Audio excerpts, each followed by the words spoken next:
Hello and welcome to the 18th video update of the What If interactive wargame campaign from the Battle of Prestonpans Heritage Trust here in East Lothian.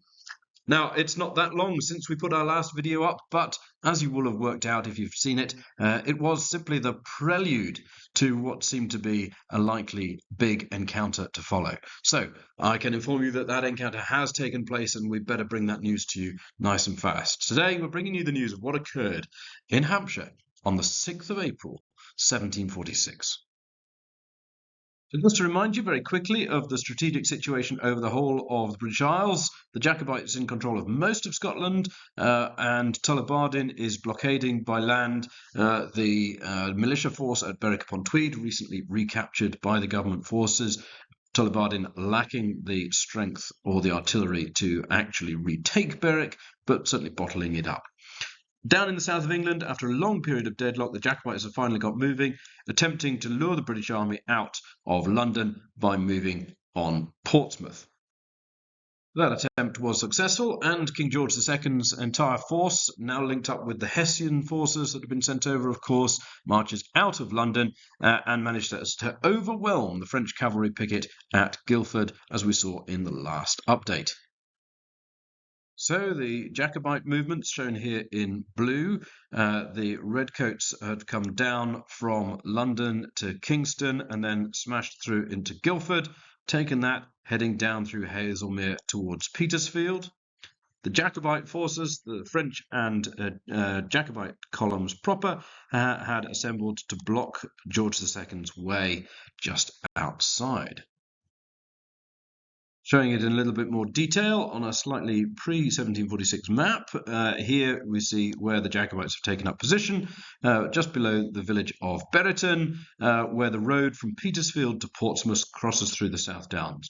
And this is going to be the landscape in which they await George II's expected arrival. The ground here in this area rises very steeply. The main road from Portsmouth there on the left, leading up into the hills, a notorious spot in the 18th century before the roads are improved and cleared, not only because it was a difficult climb, but also because it was a pretty lawless, barren place once you got into the hills there, and you were likely to encounter a highwayman or two. So the Jacobites like this ground, high rising ground, very steep-sided, so steep in fact that we've put special rules into the game to ensure that moving up or down these slopes costs you more movement than would otherwise be the case. In the mid-18th century, this is a largely open landscape, but there is the village of Berriton, centred on its church, and Berriton Hall just beyond it, and so a small village that will be an occupiable zone on our battlefield. It's a much simpler battlefield than many of those we've encountered in the campaign so far, but I'll just orientate you around it. Petersfield is just here right on the edge, where the main road from London comes through, heading off towards Portsmouth there. It passes a little farmhouse at Maple Dee.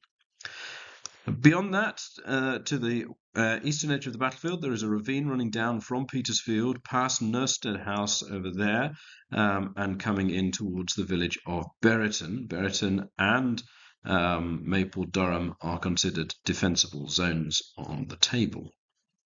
We've got some important hills. There's right up at the top, there's Barrow Hill, there's Ramsden Hill here, Butser Hill here, the highest area on the battlefield, and Wardine Hill here as we move down towards the village.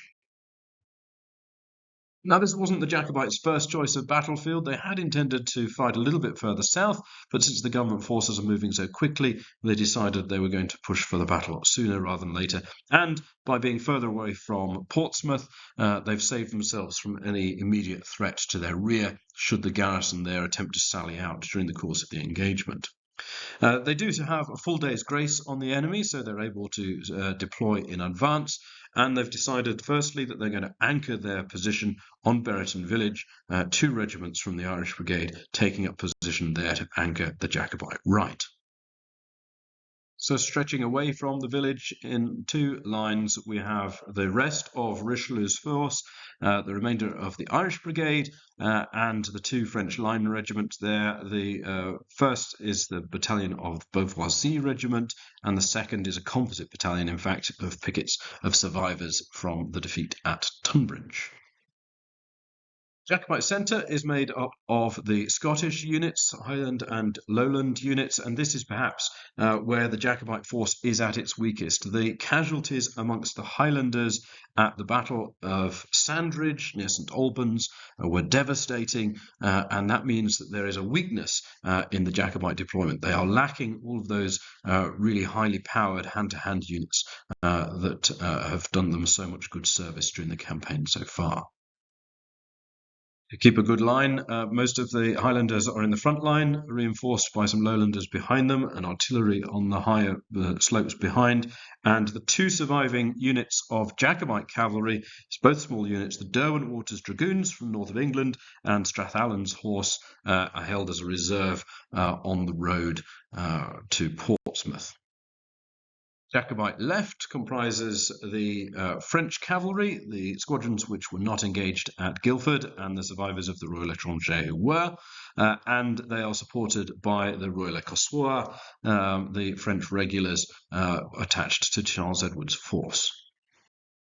So here's the Jacobite deployments as we see them in the landscape. Berriton village and the French line regiments here under Duke of Richelieu. Charles Edward's centre force, Highlanders primarily in the front, Lowlanders and Townley's English Jacobites in the second line, and then over on the Jacobite left, the Royal Écossois and the French cavalry.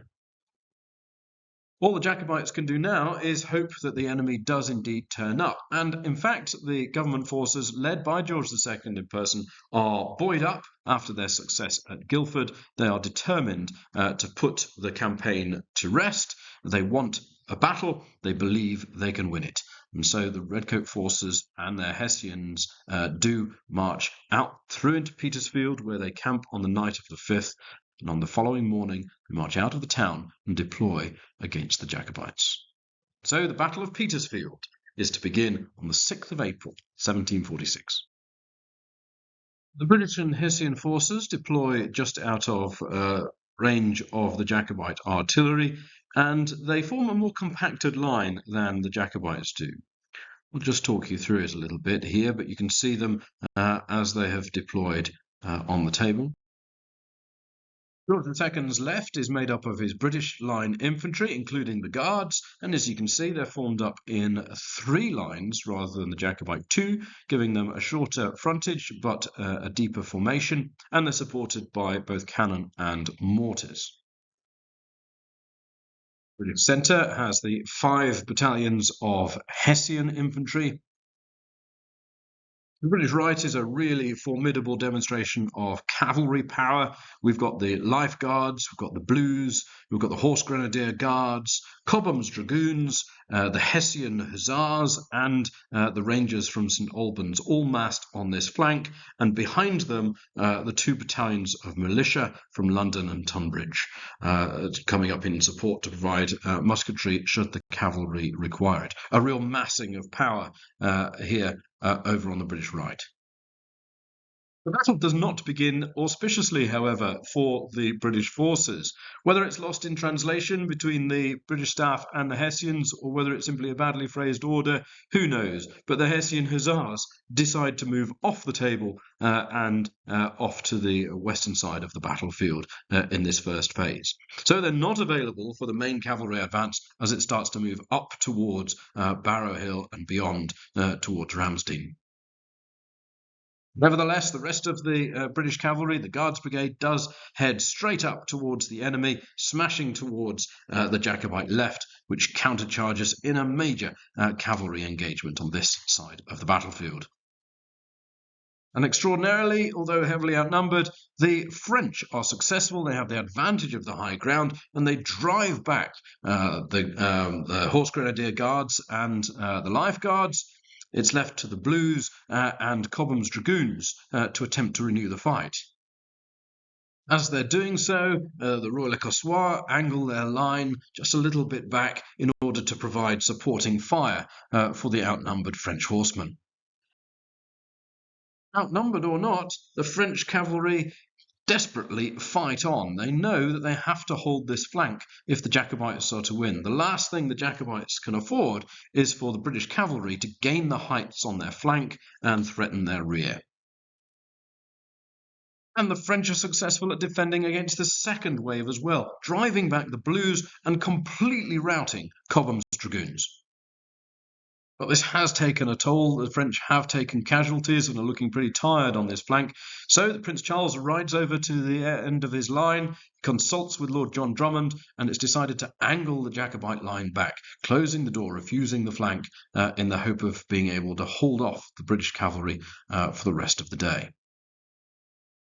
And so this is the result of that reorganisation. The initial Jacobite line was here, but they have pulled back towards Butser Hill, and that means that although they're giving away the contest for the crest, they are able to prevent, if one of those regiments breaks, the British cavalry from smashing into the rear of the Jacobite lines.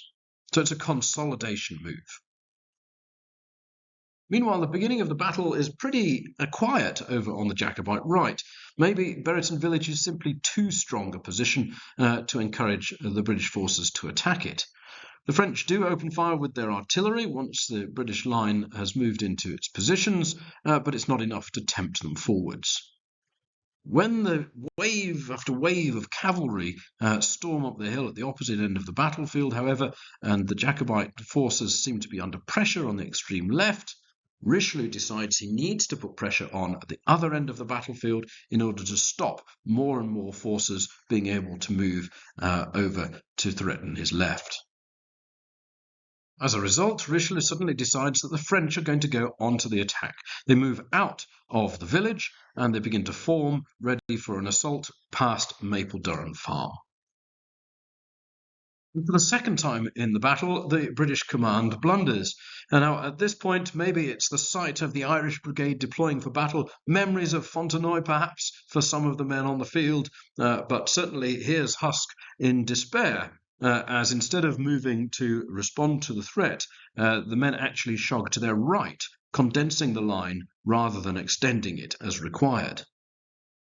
It takes a command intervention from the king himself in order to be able to sort this situation out, and the British forces are able to start preparing to refuse their extreme left in expectation of the attack of the Irish brigade. Now, this critical moment of the battle means that a gap has opened up in the British line. The Hessians are moving forwards in support of the cavalry to their right, but by staying anchored in their position near Maple Durham, the British left has left a gap opened up in its centre. The Jacobites could potentially exploit this with an attack, but at the moment, the British artillery is putting enough disorder into the Jacobite front line to prevent it from moving. Meanwhile, the French launch a two-pronged assault on Cumberland and Husk. The first, led by Richelieu himself, coming directly at the boys from Nottinghamshire and Derbyshire there, whilst the rest of the Irish brigade is moving around Maple Durham to strike against the Guards. This massed French assault does look pretty formidable. There are some nerves in the British command on this extreme flank. It could be here that the contest is decided. This is, after all, the road to London. But as the firefight gets underway on the British left, the mortars come into play as well, firing over the heads of their own men, dropping their shells deep into the ranks of the Irish brigade. The French want to maximise the impact of their firepower, so they advance right up into close range. They have their own small Fontenoy moment here, where they are paused in front of each other, ready to see which side will open fire first. The volleys then rip open, both sides take heavy casualties. But as the French don't make any progress in their first volleys, Richelieu decides that this battle will be won at the point of the bayonet. In crash the waves of French soldiers.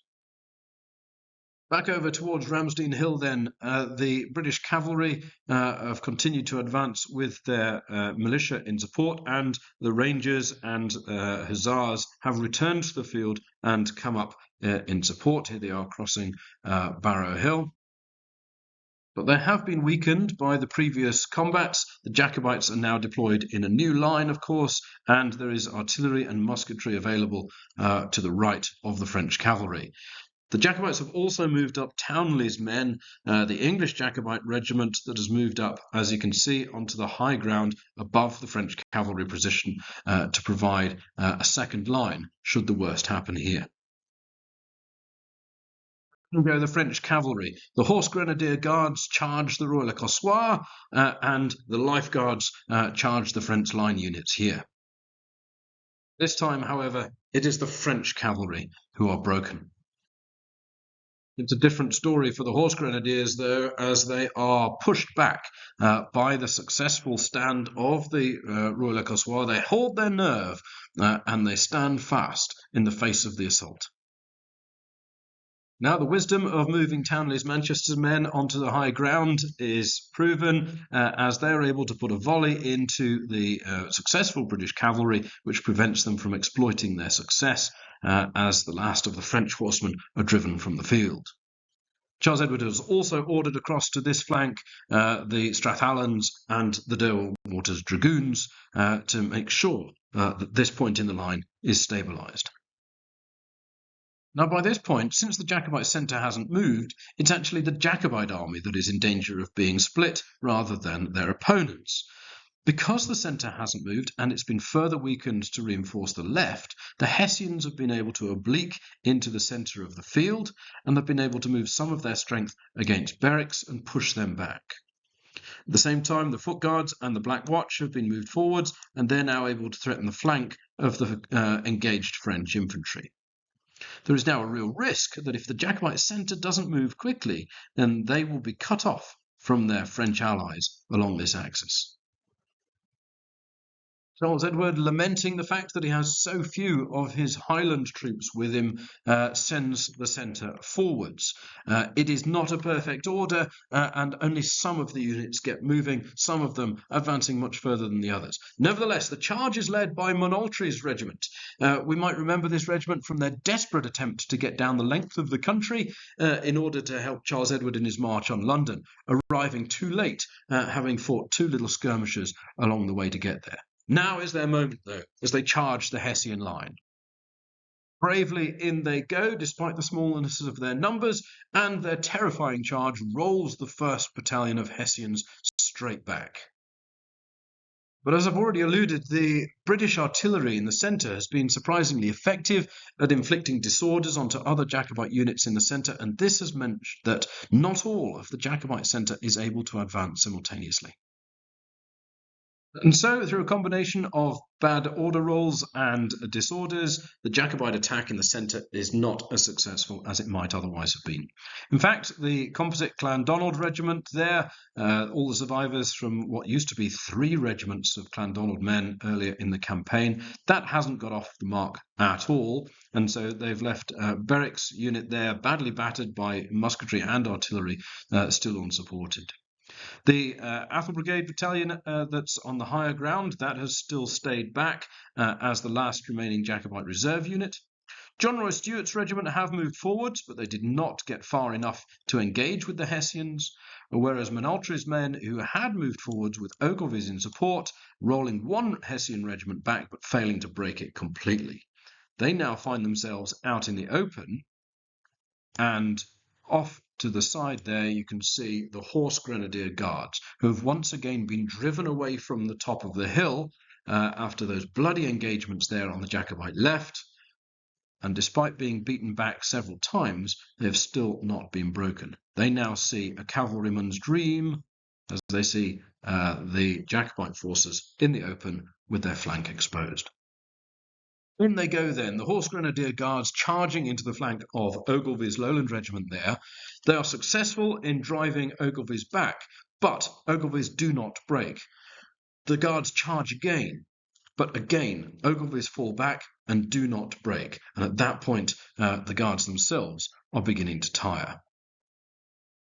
It's worth noting, though, that the only way the Horse Grenadier Guards were able to safely execute their charge into the flank of Ogilvy's was by Henry Hawley's decision to screen their attack by sending the Rangers from St Albans into the teeth of a devastating volley from the Royal Écossois. Now, they had no chance of breaking through the French regulars there, but they did effectively protect the Horse Guards from traversing fire. Now, the charge of the Horse Grenadiers has successfully managed to split through the Jacobite line, and that has left the Jacobites in a very perilous position.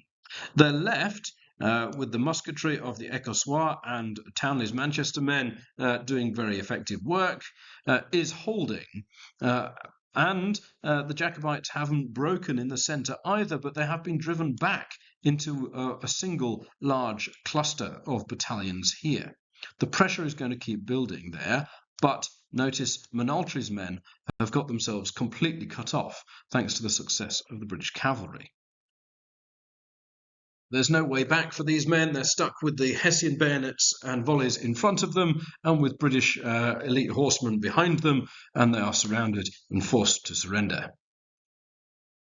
Townley's men, however, stubbornly resisting on Butser Hill there, preventing the London bands from being able to push further forwards, and the Hessian horse, who aren't particularly strong in hand-to-hand, haven't been able to make any headway either, and they're conscious that the Jacobites have their own horse still in reserve behind Townley's. There's not much good news for the Jacobites over on the other end of the field either. The French attempt to simply overwhelm Cumberland and the flank here hasn't been successful. The men who charged in at the point of bayonet have been driven back at both points, and casualties and disorders behind in their supports have prevented the renewal of the fight immediately. There is a danger, if this degenerates into a firefight, that the French simply aren't able to bring up as many guns as the British are in this position. Charles Edward works hard to consolidate his left and his centre then. He wants to pull everybody together and make some sort of reserve line on the high ground. He pulls the left back over Butser Hill and reforms the line, Townley's and his dragoons facing off the British cavalry, who are now pretty tired. They have got high casualties. They're able to put some disorders on them with volleys as well. And so at the moment, they don't look like they're imminently about to press or break through. The rest of the Jacobite line consolidating to its gun line. And at this point, Charles Edward summons the Duke of Richelieu to join him at the centre of their position. Now, at this point, the two commanders confer. The battle is still potentially winnable. They have a lot of men and artillery still in the field. But tactically, they have been pushed out of their positions on the left, and they are potentially in danger of being split or defeated on the right. The question is it better to throw all caution to the wind and go all in for a final assault, or to try and preserve the army to continue the campaign? The decision is taken that the army should be preserved, that the war still can be won even if this battle can't. Richelieu agrees to the difficult decision to leave the Beauvoisis and Composite foot regiments, supported by their forward gun, to hold back Cumberland on that flank, whilst the rest of the Irish Brigade attempts to withdraw from Maple Durham back towards Brereton. Meanwhile, the French guns are evacuated from the village and everything is brought up towards the London road.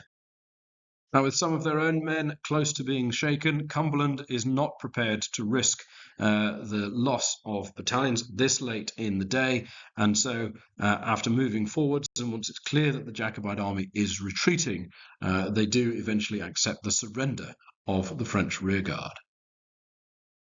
The battle now clearly won, but most of the British cavalry exhausted and pretty battered as well.